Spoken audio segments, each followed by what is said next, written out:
మాతాపితృయుతాభ్యో నమః. శ్రీకృష్ణ పరమాత్మనే నమో నమః.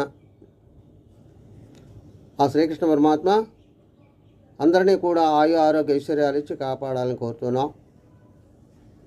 తిరువూరు శేషమునీంద్ర ఆశ్రమం నుండి ప్రతిరోజు కూడా ఒక మంచి మాట చెప్పుకుంటున్నాం. ఇందులో భాగంగా ఈ రోజున భగవద్గీత అయినటువంటి 18వ అధ్యాయంలో నుంచి 15వ శ్లోకం గురించి మనం విశ్లేషణ చెప్పుకుందాం. అదేంటంటే,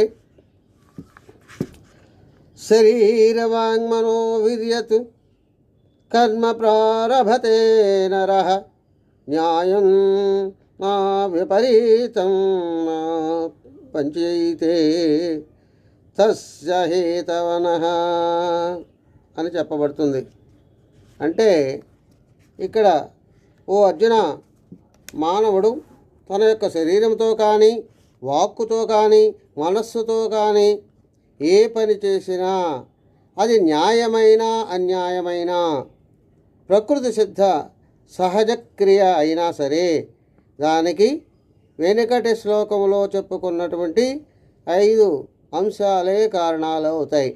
ఆ 5 అంశాలు ఏమిటి అంటే పంచేంద్రియాలే.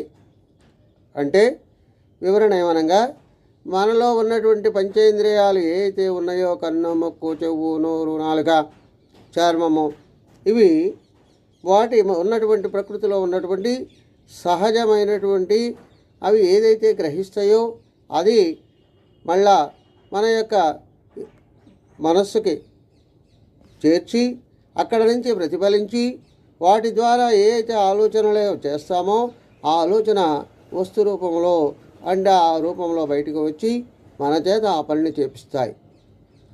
కాబట్టి ఆ పని ఆ విధంగా జరుగుతుంది కనుక అది ఎంత ఇది అయినా కూడా వాటికే కారణమవుతుందని చేసేటప్పుడు జాగ్రత్తగా చేయాలని చెప్తుంది.